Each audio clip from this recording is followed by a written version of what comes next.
Vas zanima, kdo premika čebulček in česen, ki ga sadite v jesenskem času?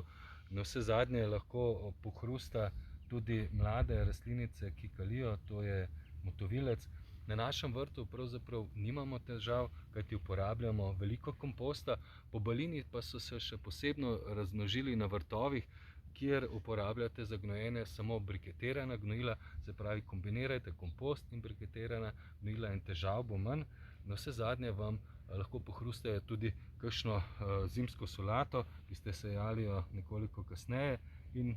pobalini povlečejo rastlinice v zemljo, kajti tam seveda živijo, zato pa ste seveda odgovorni sami, kajti prehitro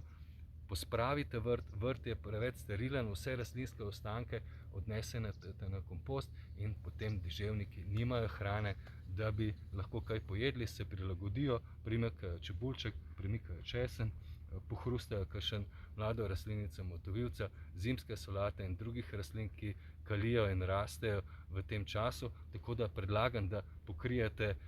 s travo prazne grede, pokrijete z listjem, pripravite vrt nad zimo in tako deževniki ne bodo lačni.